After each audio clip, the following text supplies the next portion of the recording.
कश्ती बनाने में मसरूफ हो गए। कौम के सरदार आपके पास से गुजरते हुए हंसते, मजाक उड़ाते, पत्तियां कसते और कहते, ऐ नूह, इस कश्ती को तुम चलाओगे कहाँ? क्योंकि यहाँ तो दूर दूर तक पानी का नामो निशान तक नहीं है। कोई कहता, मालूम होता है कि नूह अलैहिस्सलाम इस कश्ती को रतीले सहरा में चलाएंगे। अल्लाह ताला ने अपने नबी की जानिब से सरदारों को जवाब देते हुए सूरह हूद में फरमाया, अगर तुम हमसे मजाक करते हो तो हम भी तुमसे मजाक करेंगे और हम भी तुम पर एक दिन हंसेंगे जैसे तुम हम पर हंसते हो। तुम्हें बहुत जल्द मालूम हो जाएगा कि अजाब किस पर आता है, और जिस शख्स पर भी अजाब आएगा वो इसे जलील करके रख देगा और इस पर दायमी अजाब उतर जाएगा। कश्ती तैयार हो चुकी थी और फिर एक दिन अल्लाह ताला ने हुक्म दिया, अब तुम इस कश्ती में हर किस्म के जानवरों में से जोड़े यानी एक नर एक मादा सवार कर लो और अपने घर के लोगों को भी, सवाए उनके जिन पर पहले से बात हो चुकी है, और सब अहले ईमान को भी जिनकी तादाद बहुत ही कम थी। अल्लाह ताला के हुक्म के मुताबिक हजरत नूह अलैहिस्सलाम ने हर जी रूह मखलूक का एक एक जोड़ा कश्ती में रख लिया और अहले ईमान की कुल तादाद मर्द और खवातीन मिलाकर 80 थी। इनमें हजरत नूह अलैहिस्सलाम के 3 बेटे जो ईमान लाए थे और इनके नाम साम, हाम और याफिस थे, और इनकी बीवियां, और चौथी याम की बीवी थी जिसे कनान भी कहा गया, वो काफिर था और इसी तूफान में गर्क हुआ, जबकि उसकी बीवी मुसलमान होने की वजह से कश्ती में सवार।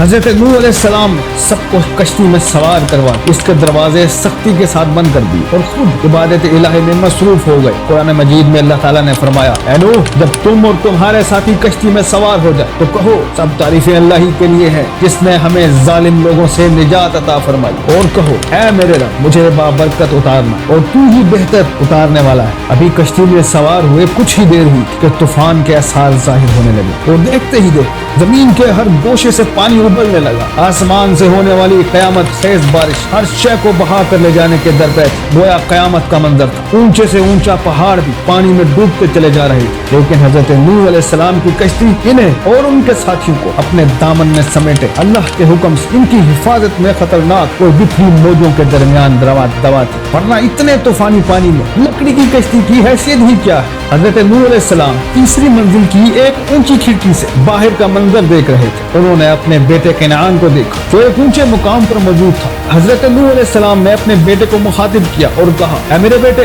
तू हमारे साथ इस कश्ती में सवार हो जा और काफिरों का साथ न दे। इसने कहा, अब्बा, आप मेरी फिक्र न करें, मैं भी इस सबसे ऊंचे पहाड़ पर चढ़ जाऊंगा और पानी से बच जाऊंगा। हजरत नूह अलैहिस्सलाम ने कहा, आज कहरे इलाही से कोई नहीं बच सकता। अभी यह गुफ्तगू जारी ही थी कि अचानक इन दोनों के दरमियान पानी की एक बड़ी लहर हाइल हो गई और वो गर्क हो गया। अल्लाह हजरत नूह अलैहिस्सलाम ने अपने रब से अर्ज किया, ऐ परवरदिगार, तूने मेरे घर वालों की बख्शिश का वादा फरमाया है, तो मेरा ये बेटा भी मेरे घर वालों में शामिल था। तो अल्लाह ताला ने फरमाया, ऐ नूह, वो तेरे अहल में से नहीं है क्योंकि इसके आमाल अच्छे नहीं हैं। तूफान नूह में पानी की बुलंद तरीन लहरों ने रूए जमीन के तमाम पहाड़ों को छुपा लिया था। जमीन पर कोई शय जिंदा सलामत न थी, सब कुछ निस्तो नाबूद हो चुका था। सिर्फ हजरत नूह अलैहिस्सलाम की कश्ती थी जो अल्लाह की मदद से पानी की बुलंद बाला बिफरी खौफनाक मौजों में तैर रही थी। कश्ती में सवार ये 80 अफराद तकरीबन 150 दिन तक कश्ती में मौजूद रहे। फिर अल्लाह ताला ने कश्ती का रुख मक्का मुकर्रमा की जानिब फेर दिया तो 40 दिन तक वो बैतुल्लाह के गिर्द चक्कर लगाती रही। इसके बाद इसका रुख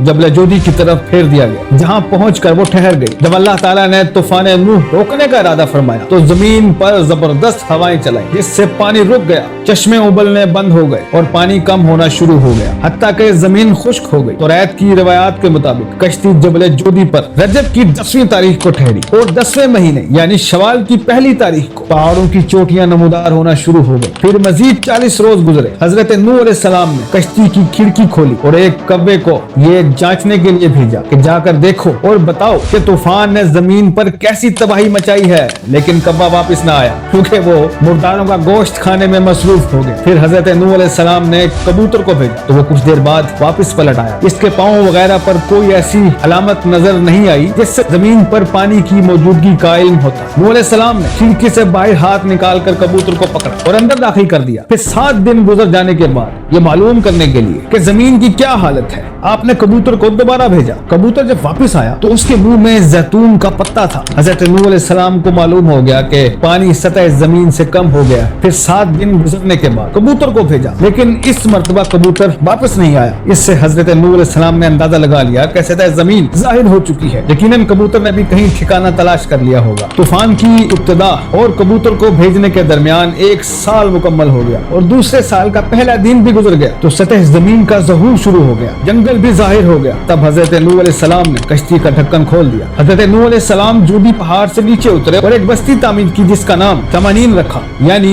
80 افراد کی بستی. اس دوران ایک مرتبہ صبح سو کر اٹھے تو ہر شخص کی زبان بدل چکی تھی, یعنی کل 80 زبانیں وجود میں آ چکی تھی. لوگ ایک دوسرے کی زبان نہیں سمجھ پا رہے تھے. اس وقت حضرت نوح علیہ السلام سب کی زبانوں کو سمجھتے اور ہر ایک کی ترجمانی فرماتے تھے. حضرت نوح علیہ السلام کو آدم ثانی بھی کہا جاتا ہے. انہی کی اولاد اس وقت دنیا میں آباد. نوح علیہ السلام کے 3 بیٹے طوفان میں بچ گئے تھے کیونکہ وہ مسلمان تھے, حام, سام اور یافس. مورخین کا نظریہ ہے کہ کرۂ ارض کی اس وقت کی تمام نسل انسانی کی بازگشت انہی 3 فرزندوں کی طرف ہے. ایک گروہ حامی نسل ہے جو افریقہ کے علاقے میں رہتے ہیں, دوسرا گروہ سامی نسل ہے جو شرق و وسط اور مشرق کے قریب کے علاقوں میں رہتے ہیں, اور یافس کی نسل کو چین میں آباد سمجھتے ہیں. دنیا بھر کے بڑے بڑے جغرافیہ دان, مورخین, ماہرین اور سائنسدان اپنے جدید ترین آلات اور بہترین سفری سہولتوں کے باوجود آج تک کشتی نوح کی اصل مقام کے بارے میں کوئی حتمی رائے قائم نہیں کر سکے. اس کے برخلاف قرآن کریم نے آج سے 1400 سال پہلے کشتی نوح کے ٹھہرنے کی جگہ کوہ جودی کو قرار دیا.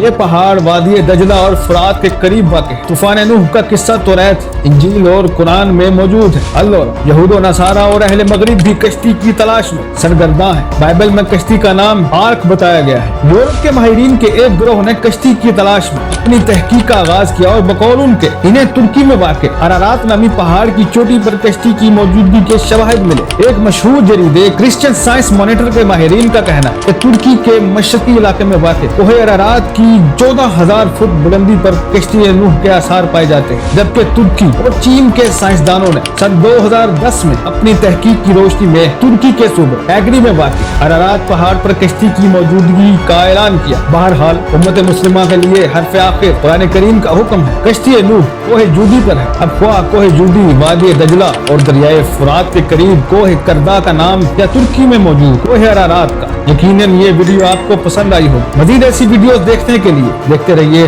Explainer elite. نیکسٹ ویڈیو تک کے لیے اللہ حافظ.